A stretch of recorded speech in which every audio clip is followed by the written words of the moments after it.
Pieces of paper. Oh no. So, one for you. It's very youngly.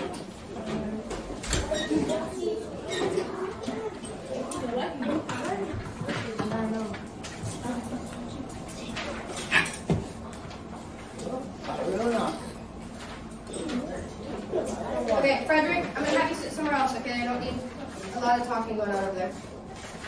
We have a group of boys who like to talk over there.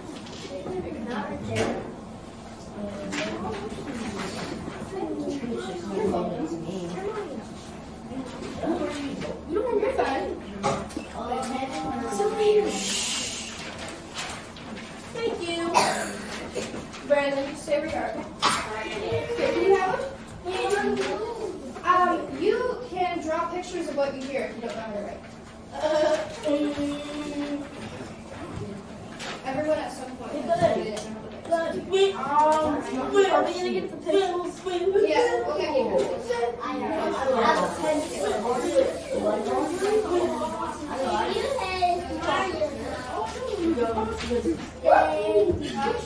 You come sorry. You can't see why you're sorry. Here, everyone, you can? Yay, Sonic, it's Sonic, you cannot see this. Okay. You know what, I was about to get you pencils. We need one right there. down. One for you. Keep your pencils on the paper. Don't jam them into the carpet or anything. I hope none of you do that. You're welcome. What are you doing? I see you right there. Farther.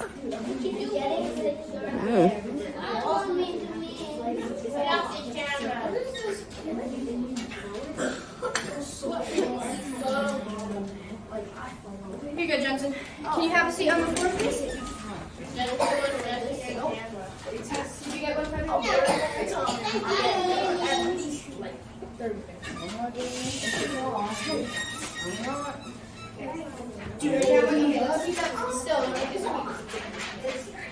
Okay, make sure you're listening or Miss Lauren is going to come and tell you to behave. You don't want that to happen. No. Okay. All right, but seriously though, please be quiet and listen up. Okay? Sit up. Okay, awesome. So, what are we learning about today? Renaissance period. The Renaissance period. Last time, what did we learn about? For those who were here. Medieval. Medieval, very good. Medieval kids. So this is the next period after the medieval period. This is the Renaissance period, and it lasted from the 14th century to the 17th century. What's a century? A year. 10 years. 10 years. Nope. 100 years. Okay, all right. It was a time of great cultural and human quiet and artistic growth, including the realm of music. So we're going to learn about some composers during this time. We're going to listen to the pieces they wrote. There's one that's really cool that I think you guys will like. And then you have a sheet that you can follow along and write things down on, okay? And you want to be paying attention because some of these slides might go quicker. So, first, we are going to be talking about some composers from this period. The first one we are learning about is Willem, I don't know how to say his name, Dufay. We're going to call him Mr. Dufay for now. So, that is the picture of what I need you to be quiet. This is what he probably would have looked like. You might want to write his name down while you see it. It's some interesting spelling. Yes, Brandon? Feels like an Indian. Okay.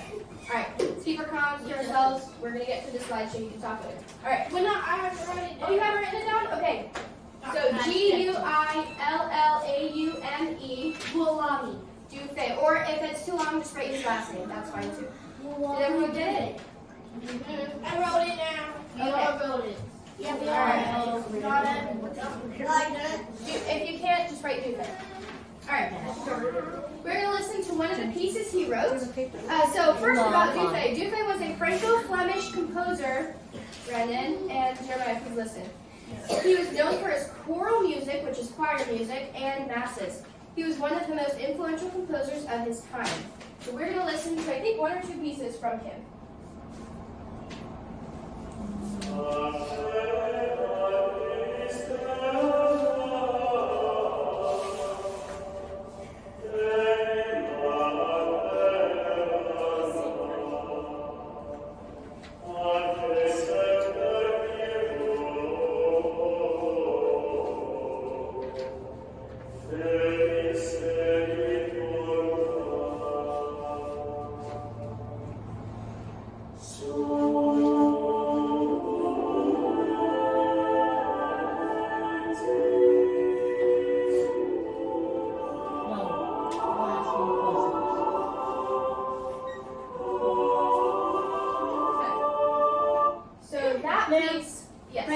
making fun of the music. Okay, Brandon. What? These composers were from a different time. The music has changed a lot since then, but we don't need to make fun of it. Okay, so this is an example of choral music. You don't really hear that a lot unless you like go somewhere that specifically uses this type of music. But so this is choral music. And you notice at the beginning, listen, it was more of a solo part, and then it split into 3 different parts, and that's called harmonizing. Okay, our next composer, you want me to write down his name? Josquin Prez. Yeah. Okay, he lived from 1450 to 1521. He was another Franco-Flemish, just like Dufay. He was a composer who is often regarded as one of the greatest composers of that time. He composed sacred and secular music and was known for his intricate polyphonic works. We will learn what that means in a little bit. So, sacred and secular, what's sacred music? I don't know. Okay. Very special music. Yes. Very old music. Not exactly. It can be old. Ash first. Music that's used in like tortoises, like Caliphate, which most people wore back then. It's like could have been like music about Jesus. Yes, you're on the right track. What were you gonna say, Asher? Basically that. Okay. Yes. So sacred music is normally referring to. It has probably a lot to do with religious things, and then secular is just it really has nothing to do with religious things. Yes. They're talking. All right, Brandon, I'm gonna have you come over here, please. What are they talking?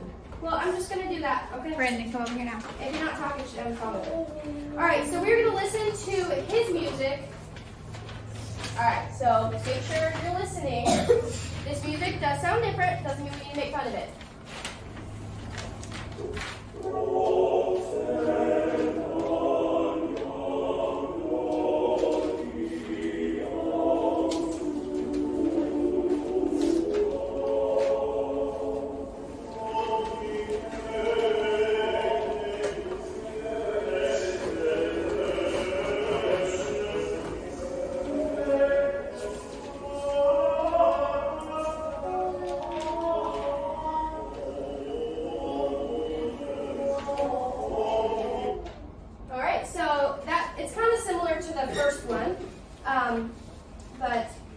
The next one is Thomas Tallis. This is a more familiar name. It's probably no person or two named Thomas. More familiar name now. Tallis was an English composer who composed a wide range of sacred music, and we discussed what that means, including choral works and hymns. What's a hymn? Asher. It's a song of praise to God. Yeah. Do you have a better definition? I feel like you have really. I know there's an actual, like it's a song. Basically. Yeah, he basically has. Okay, yeah. You could get more technical, but Yeah, there's. Yeah, I mean, okay. there's worship to God. There's different. Right, that's what I was thinking. Okay, so he is particularly known for his Spem and Allium and 40 voice motet. So one of the pieces he wrote has 40 voices. And you're going to see the whole entire score. It's 40 lines of music. Could you imagine writing 40 lines of music that all sounded good together? So we're going to listen to that. I think it's his second piece.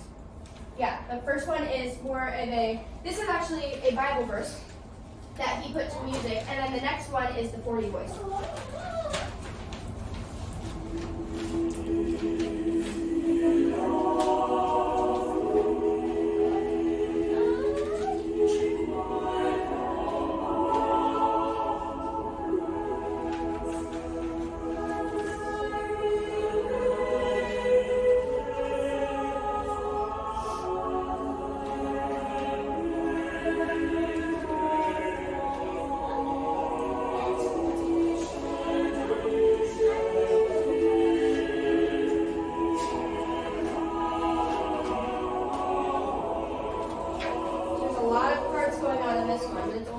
Like a piano.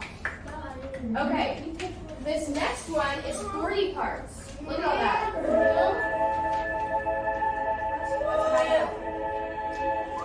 Alright, be quiet, listen to it.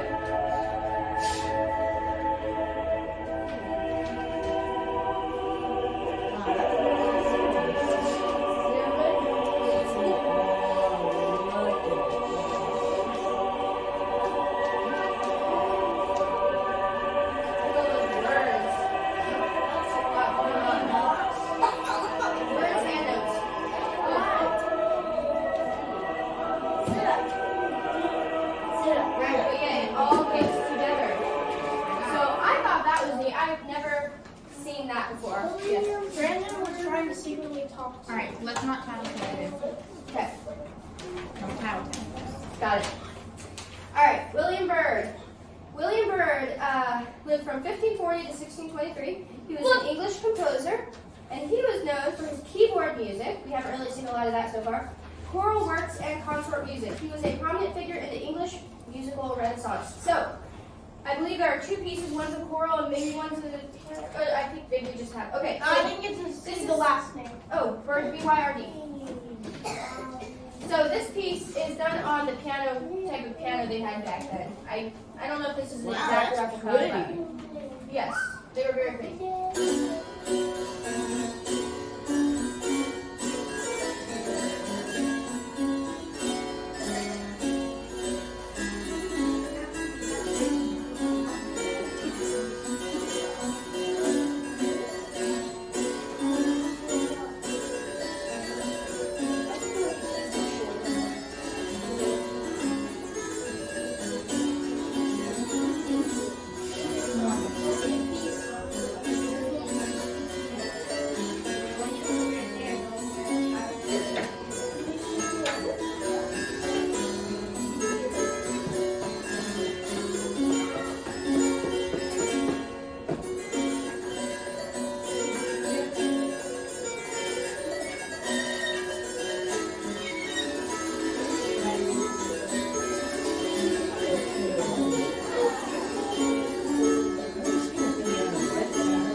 Like back then. That's kind of silly. Yeah. Which composer was your favorite? I'm not gonna call everyone. Raise your hand if you have one. My favorite was Yep. Thomas. Yes, he was a very good composer. Jackson. William. William Byrd. Okay. Yes. William Byrd. Yeah. I like Thomas Here. Howard. William Byrd. Nice. William Byrd.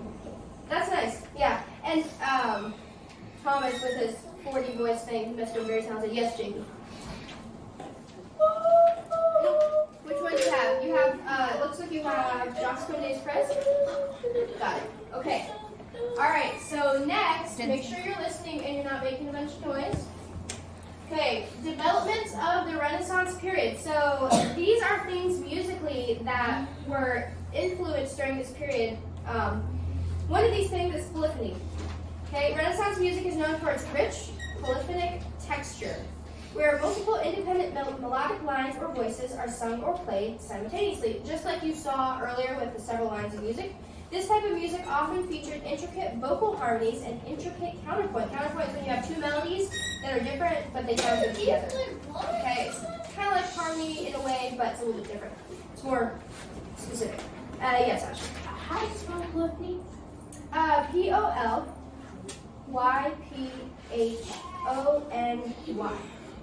Polyphony. Okay, well, that's kind of how it works. Oh, yeah, it's right there. Sorry, I should have switched the slide. If you want to write it down, there it is. So that was one development. Okay, another development. Keep it on. Write it. Okay, hurry. I'm going to count to 5. 1, 2. I need more than 5 seconds. One. It's a short word. 2. Right here.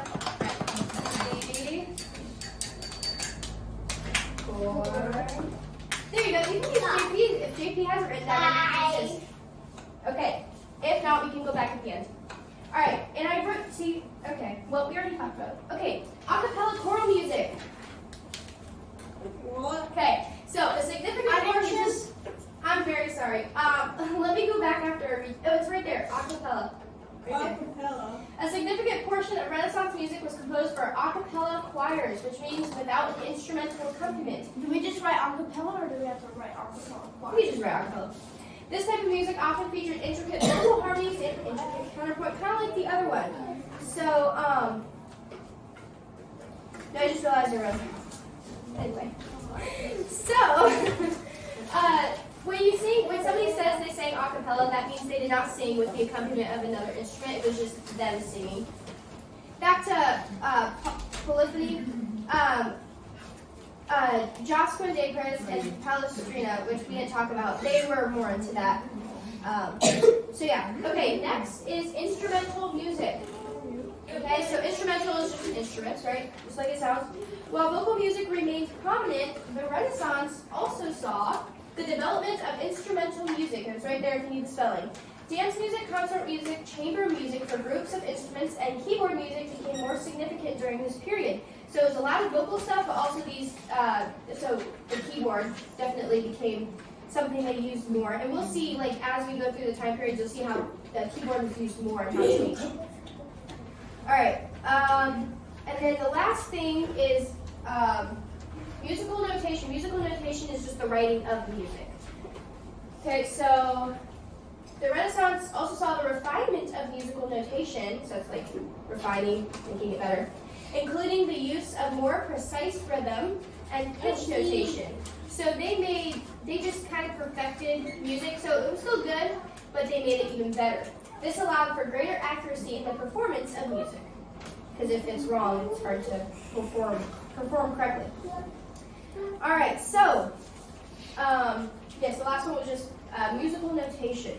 Music. And if you missed one of those, it's okay, I can go back again. All right, what else was going on during this musical period? Obviously, music was not the only thing they did, or that was happening back then.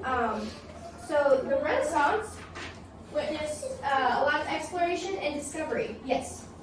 America, and I remember for a long time ago that happened like in like 1490s, that was also quite insane, like DR or something like that. Right, yeah, there's a lot of, right.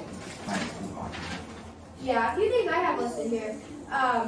Explorers like Christopher Columbus, Vasco da Gama, Ferdinand Magellan, and John Deveau, or some people say Galot. Wait. Is this for the... I hate Christopher. This is what else was going on. Yep, this is number 4. All right, let me finish. Those people I just listed, you might recognize a few of the names. They were on voyages that expanded European knowledge of the world. They were very important. These explorations led to the age of exploration and discovery of new lands, including the Americas, where we are today. No. Yes. On the first day of school, we learned about Christopher Columbus. Yeah. Yep. He found, I forget which island, but he found an island Had people living there. that led I think to it more. was the Indian. Yep. He wanted to enslave the He wanted to go to the West Indies. Oh, people living on it. All right, what else is going on? Printing. So this is when the printing press, Johann Gutenberg, if you recognize his name. So the invention of the printing press in the mid-15th century was very, very important. The mass production of books made literature, including classical texts and religious writings, more widely available and affordable. So also, I'm sure it helped with like printing music if you have a printing press. I don't know if they were printing music quite yet, but I'm sure that definitely helped with the future of printing music and not having to handwrite it all the time. All right, what else is going on? So we have some scientific things that were going on. You might recognize some of these names. I'm going to list a few. Pioneering scientists such as Nicholas Copernicus, Galileo Galilei, Johann Kepler, and Tycho Brahe, maybe? I don't know how to say that. He challenged the geocentric model of the universe and laid the foundation for modern astronomy. So advancements in mathematics, anatomy, and other sciences also occurred. So the Renaissance period brought a lot of. Oh, you wrote. Can you get a new one? It's fine, just erase. Okay. The Renaissance period brought a lot of interesting things. Like you probably recognize a lot of these names here. Okay. Also, art and architecture. That's pretty. So the Renaissance. Excuse me. Yes. Where's that at? I'm not 100% sure. I'm assuming it's probably somewhere in Europe. Oh, cool. Yep. It was a golden age for art and architecture. You might recognize some of the names here as well. Leonardo da Vinci, Michelangelo, Raphael, and Titian. They produced masterpieces. They made arches, domes, columns. cathedrals, if you think like that over there. They did a lot of that in this period. And then also they had religious changes. So this picture, who knows what this picture? I know. That is Martin Luther. Yes, Martin Luther. Yep. Huh? So not Martin Luther King Jr. The one he was named after this guy. So the Renaissance had an impact on religion. So a lot of people back then were mainly Catholic, and then the Protestant Reformation happened, and that was mainly because of Martin Luther. His 95 Theses. That happened in 1517. That led to the division of the Catholic Church and the emergence of the Protestant denomination. There was a lot of religious turmoil back then. A lot going on. It was kind of crazy. Okay, so next we are going to talk about Modern day. what was life like for people living during that time. So these people, you know what explorations and things were happening. You know the people, some of the names, what the music was like back then. But what was life like for just the average person? So we're going to talk about a few things that might be interesting to you. I think this is number 5. Yeah, list some things people wore back then. We're going to go over what did they wear. So these are things that may be unfamiliar to you. You might have heard of a few of them. So men. We studied that picture. You did? That's very interesting. So this is a picture of 2 men from around that time period, I believe. I'm just going to list some things that men wore that you probably don't really wear now. They would wear breeches. So they were short, loose-fitting pants that were sometimes baggy, depending on the fashion of the time. They wore shirts, but they were ruffled or pleated. They had ruffled or pleated collars, and cuffs were commonly worn, which is like around here. And we lost our place. Let me find it. Okay, yes. And they also wore cloaks and capes. I don't really see a lot of you wearing those. So they would drape themselves in capes or cloaks made of fine fabrics. They would be plain. Sometimes they were plain, sometimes they were decorated. They would wear hats. Not too many people just wear hats all the time. Well, some people like baseball hats, but various types of hats were worn, including the flat, wide-brimmed hats known as ferrets. Probably have heard of those. Kind of like when you think of an artist, kind of the idea of what they would wear. And the feathered chaperon, but I don't think they're wearing it. You might be wearing a beret. I'm not 100% sure. Okay, and then footwear. Shoes were typically made of leather. What's leather? Comes from what? Cows. Sometimes cows. Horses. Yeah, there's different animals, but mainly just animal skin. Yep, and they had pointed toes sometimes, and fastenings called buckles. They buckle their shoe.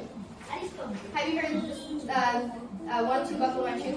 Yeah. All right, we're not going to sing. I don't know that song, I just know the same. All right, we're going on the next one. I didn't think you all would start singing.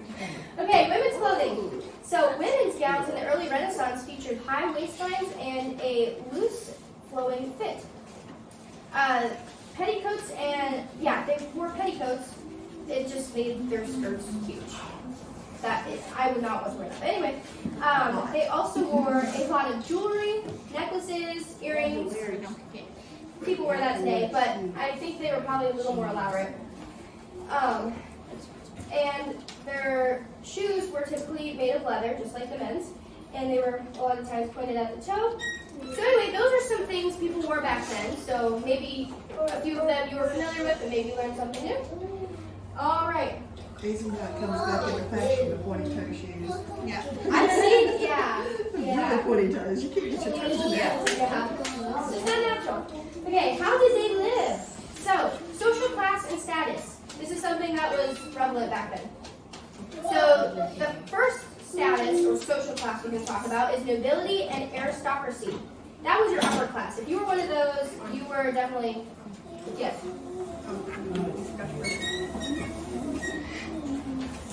Thank you. Okay, so back then they would live in grand palaces and manors. They had access to the finest clothing and furnishings and often engaged in courtly and cultural pursuits such as music, art, and literature. So that was your higher class. Peasants and laborers. That's your next group. Oh, watch me mess it up again. Okay, well, you know what? It's okay. You don't need to follow that. So you had, it's because I should, okay. Middle class, those were just, they weren't like super rich, they weren't super poor, they were okay.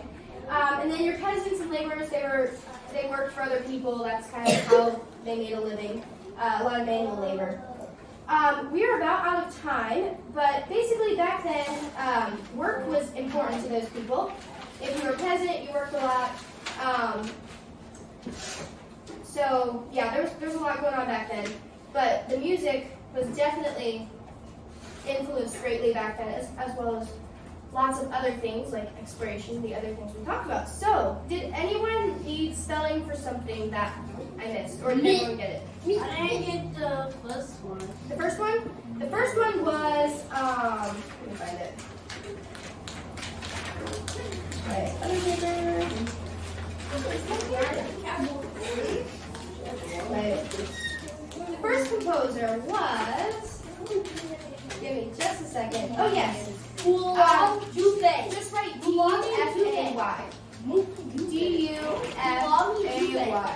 So guys, I might be able to finish this. I stopped early because I didn't know. Oh, yeah. Yes. Number 7, that's just like what was like for people back then. Maybe they had social classes, whatever. Yeah, whatever you gather. So actually we have a little bit more time that I was not anticipating on having. Are you kidding me?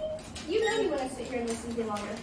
Okay. I want to go home. Oh, I'm sorry to hear that. You should have told your parents. Okay. I can't take you home. What did people eat back then? They couldn't just go to McDonald's and eat. Okay, they ate a lot of grains like wheat, barley, and rye. They ate vegetables and dairy products. They had meat, but they didn't really eat a lot of it.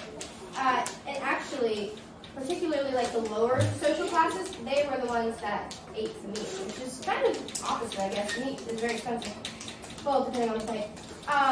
Housing. What did they live in? They lived in simple cottages and huts. Obviously, if you were richer, you probably would have a nicer house. Education. They did have school back then, but it was very different. It was limited for a lot of people. Not everyone got the opportunity. If you were privileged, higher class, you got to go to school. See, school is a privilege. The church. Yes, the church played a significant role in education. They would teach a lot of religious things, which is very different from schools today. Entertainment. They would listen to music. They would tell stories, seasonal festivals, events or something like that. I'm sure they painted, yeah. Yeah, probably. Yeah. Yeah. Do you have something to say, Brandon? Oh, that's what I do at school. We get like our teacher lets us. Yeah. Back then, healthcare wasn't the best. They did a lot of home remedies and herbal medicines, which can be good, but they can't heal everything. It's like if you have a really bad sickness, I don't think it helps you. There's some wars back then. They had the 100 Years' War, if you've heard of that. And there's a lot of famines and natural disasters back then as well. We have crop failures. It was a lot different from nowadays. So, does anyone have any questions over what we learned today? No? No? Okay, that's good. That means I explained myself pretty well. Yes, you have a question. We made Columbus at school. That's awesome. I learned about school too. Number 6 is just which one sounds most enjoyable. I would assume most people would put let me find it. I don't want to give you the wrong term. Probably the nobility. I would say was probably the most enjoyable. Yep.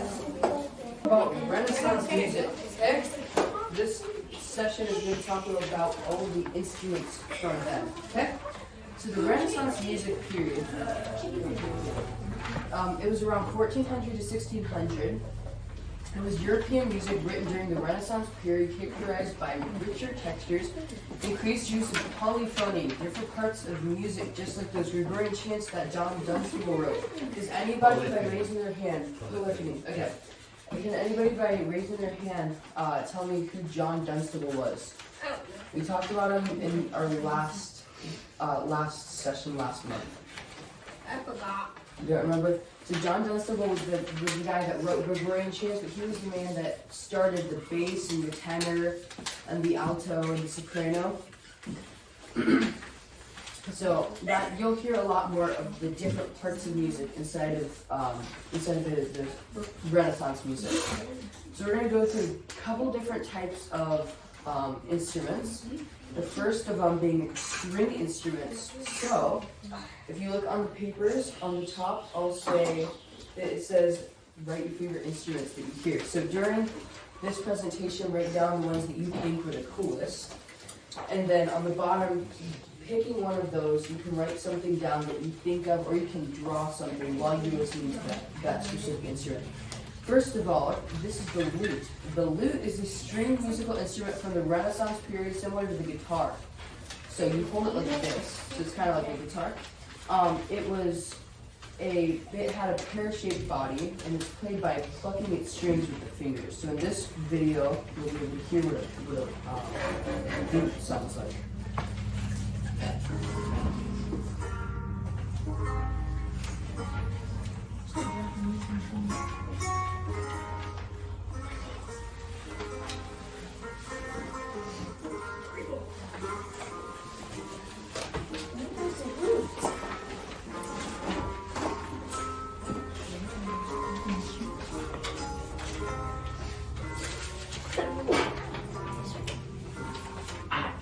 Alright, so that's what a lute sounds like. This next. That sounds like a polyphony guitar. Alright, so this next instrument is called the viola da gamba. This is a bowed string instrument from the Renaissance and Baroque eras. It resembles a cello, but it's held between the legs. Now, the one that my dad has, he put a stick on the bottom. It's resembling a cello, but held between the legs. It has frets on the fingerboards, and it typically has 6 strings. All right, I'm going to sit right here. I need you guys to move. Okay.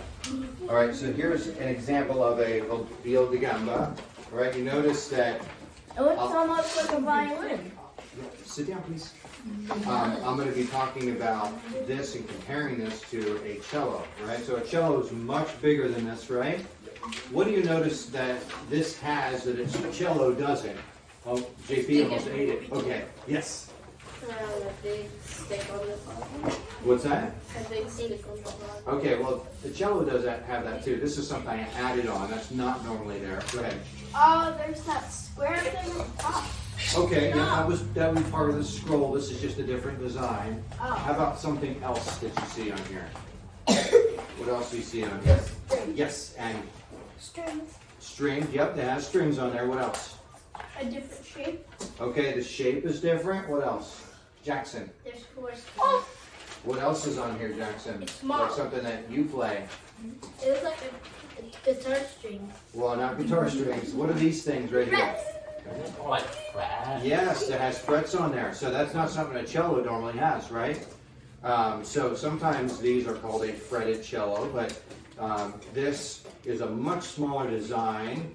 And normally if you play the cello, you hold the bow like this, right? But for this, they played it like this. This is how they held the bow. It was very different, okay? So I'll give you an example of what this would sound like.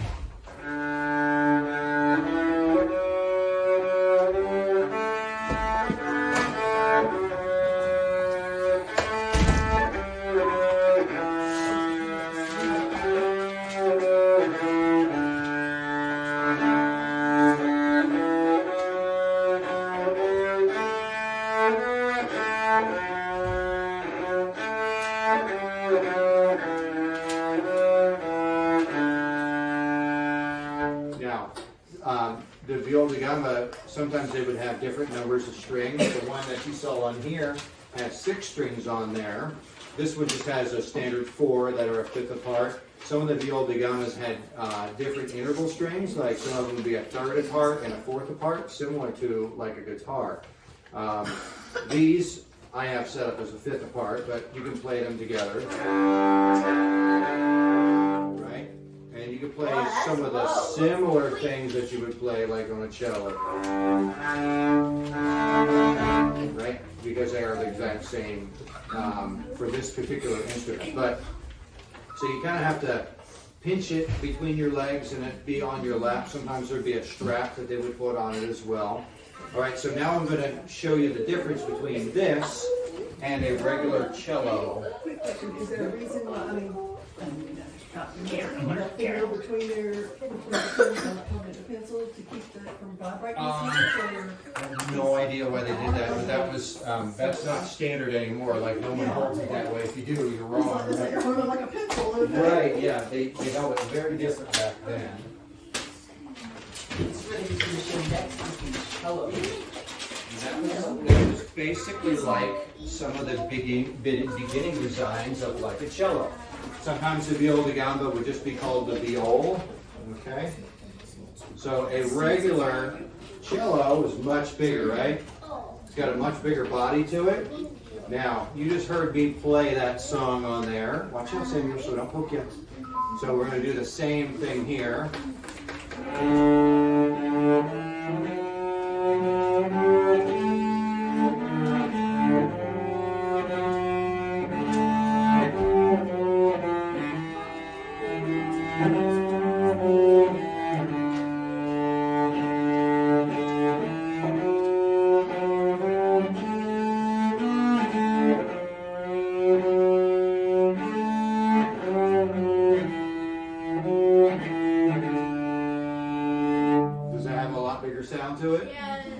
Absolutely.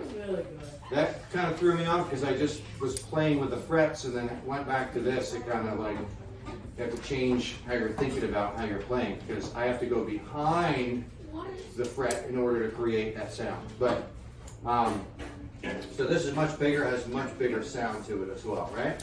Okay, all right. Alright, so this video, this person that's playing it, she's going to have about 6 or 7 strings on this one.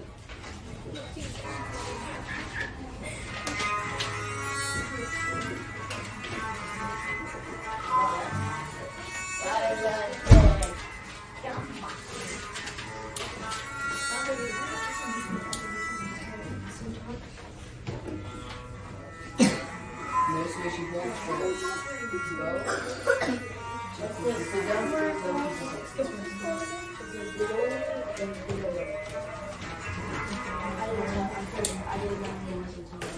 Alright, this next instrument I have, this is called a lyre.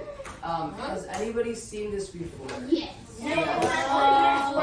So this was an instrument, it's kind of like a harp, but you might want to call it a portable harp. A harp looks like that.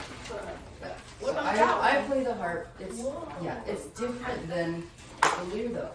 So the lyre usually has about 8 to up to 24 strings. This one, the one that I have, it has about 16 strings. This one does not sound at all great because I did not do it beforehand. So, I'm gonna try to play something, maybe a chord or something like that.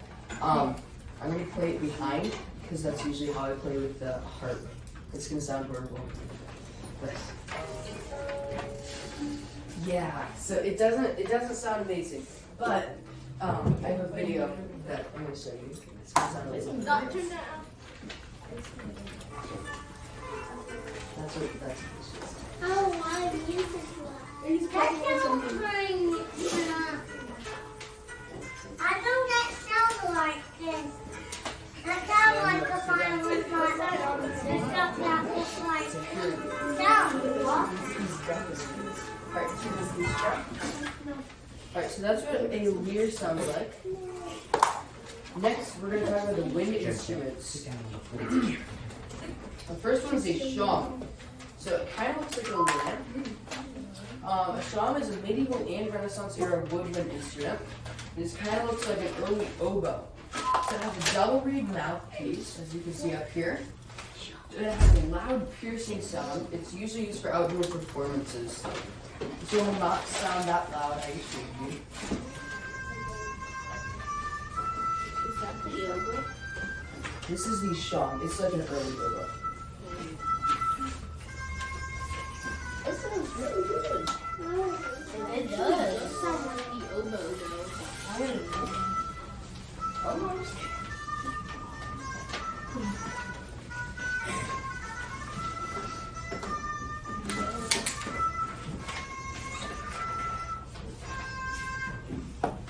Alright, this next instrument is called a transverse flute. So these are transverse flutes. Why they're called that is because you're supposed to play it like this and you're supposed to blow through. So this is a flute, but it's a transverse flute. And this is the one that you're supposed to blow out of. This is a horizontal woodwind instrument with the keys and tone holes that produce sound when air is blown across an embouchure hole, while the player covers and uncovers the tone holes with their fingers. It's known for its clear and melodious tone. There are different types of transverse flutes, though, some being more advanced or complex than others. This is the modern transverse flute. This is a transverse flute made out of bamboo, and these are two different transverse flutes made out of PVC pipe. So, Okay, so I have a transverse flute here. Okay, so like he was just talking about, you blow into the body of it. Sometimes you blow over the top of something called an embouchure, and that's what splits the air into two. And when it splits like that, some of the air goes over the top, some of it goes into the tube. And then in order to change where it comes out is where these holes are, right? So I could cover all the holes up. And then I could open them up. And then I go to the next octave. Okay, so when I open up a hole, I make that sound go up, right? Because it has less room to travel, right? So shorter travel means that the pitch goes up, okay? All right, Jensen, please have a seat on the floor, okay? All right, so yes. They still keep talking. All right, hey boys, you need to stop, okay? Don't do that, Jay. Okay, all right. Some flutes will also have keys on there like this. It just makes it easier to play them because of the spacing of the holes might be farther out, right? And then we have some flutes now today that have a lot of holes on there. You don't have enough fingers to cover all the holes, right? And that's why you would use keys, okay? All right, so this is a video. This one was made out of PVC pipe.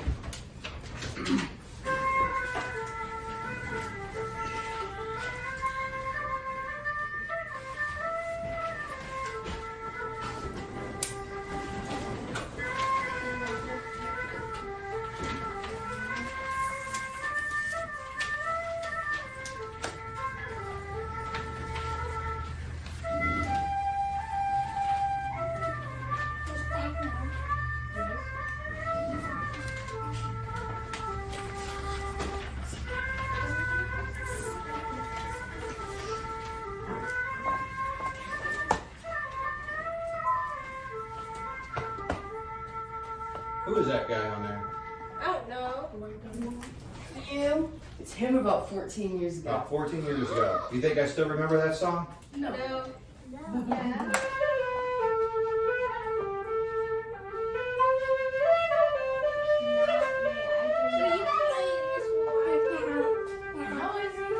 Go ahead. Away from the camera.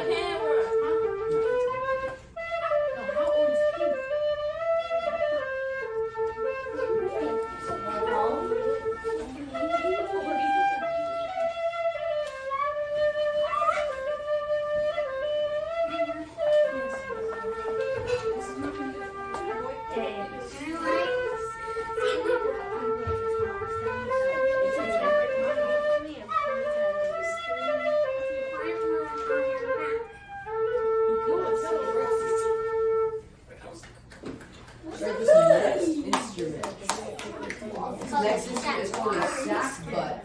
It's a Renaissance era brass musical instrument similar to a trombone. It has a sliding tube that allows players to change the pitch, making it versatile for different musical compositions. So, it does very much look like a trombone. Get out the camera. Get out the camera. Right, camera. That's a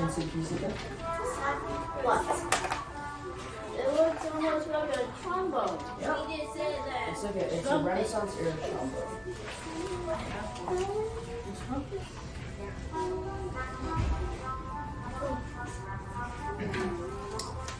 Where's getting all those things?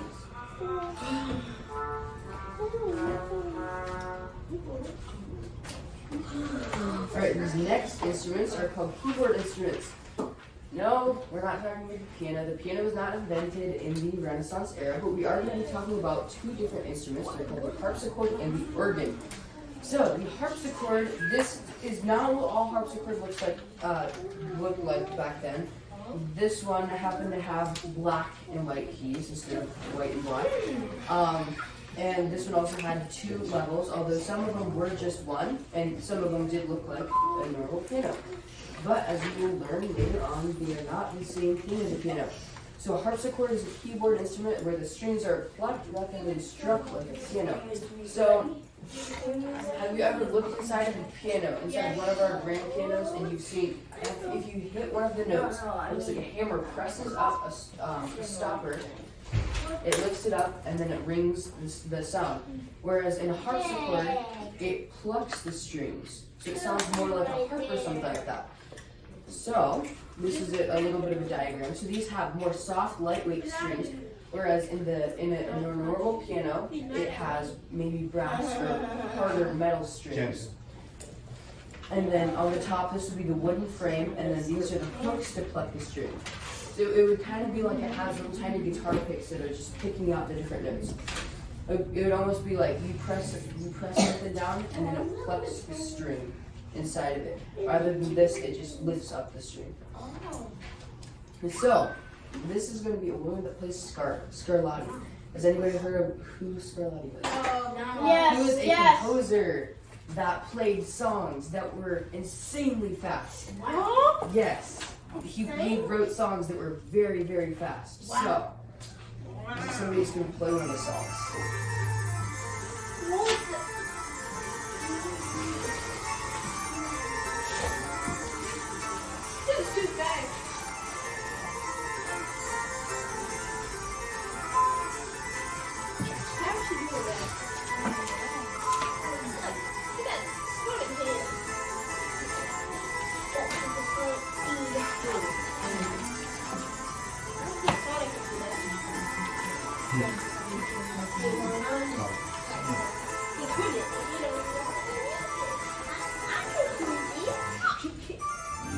Do you think that she had to practice? Yes, she had to practice a lot in order to play that.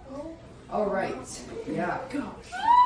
Sometimes people will practice for over 5 years in order to play certain songs like that. So this next instrument is called an organ. This is an electric organ. That's the one that we have right now. I think it's very good. Yes, so that is an electric organ. There are other organs called pipe organs, some way bigger than others. So this would almost be like a compact kind of pipe organ. So the organ is a large keyboard instrument that produces sound by forcing air through pipes of varying lengths and shapes. Wow, It's that's commonly found in churches and is known for its rich and powerful tones.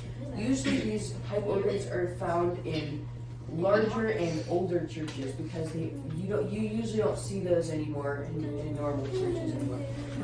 The organ in this room is called an electric organ. The electric organ is a keyboard instrument that generates sound using electronic circuits with digital methods rather than traditional pipes.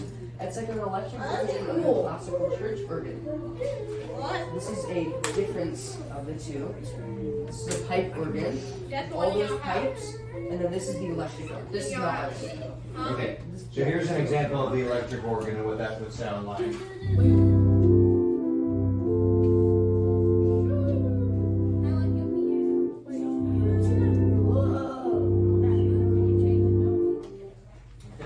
And then this uses pedals on the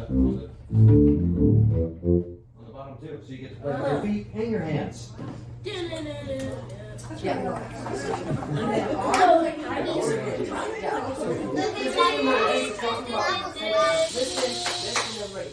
So on these pipe organs, you see all these little pipes?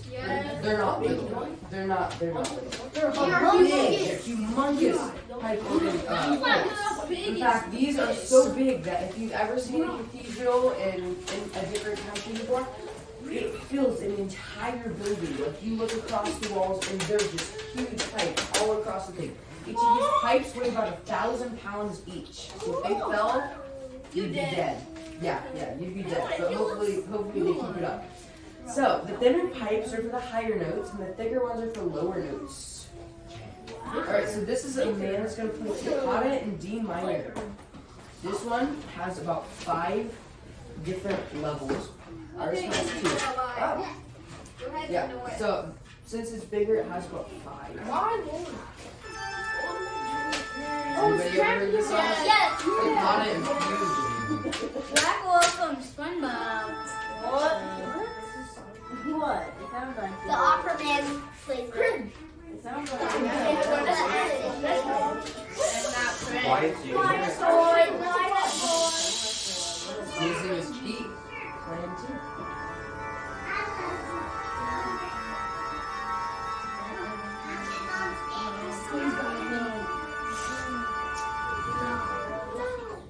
Stop. Don't touch that piano. Alright, next, we're going to talk about percussion instruments. Yes. It's a name. Alright, so these are instruments that you're supposed to hit, like a drum. Okay, so we're going to talk about the naker, tabor, and tambourine. First, these are nakers. These kind of look like bongo drums. You ever seen bongo drums? So, the naker is a small round drum, and they're usually played in pairs and commonly used in the medieval and Renaissance times. So, they'll kind of sound like a bongo drum.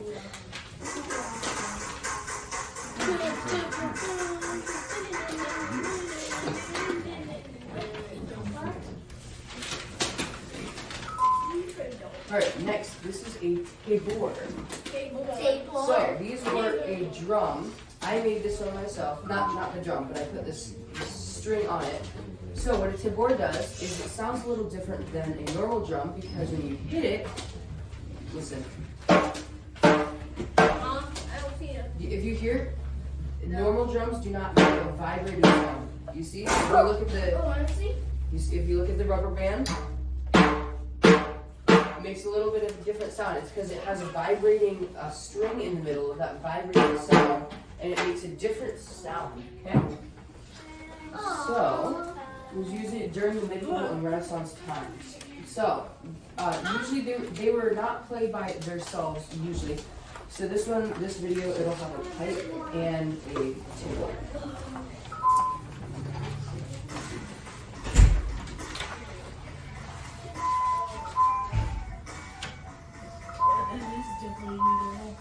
That's cool. It sounds like from Keep Me Away. Music. I was going red.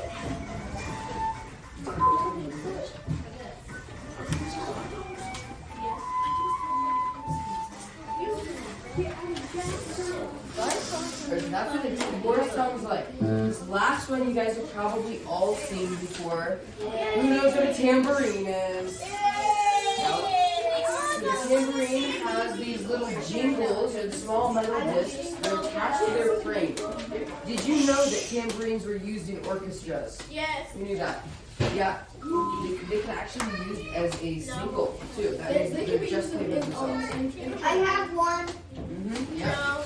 Yeah, they're very common. When they're shaken and they're struck, it produces both a rhythmic beat and a jingling sound. So kind of like a drum, except that they have a little jingle down. Alright, so this is going to be one. This is a guy that played by himself inside of an orchestra. Obviously, he's by himself practicing.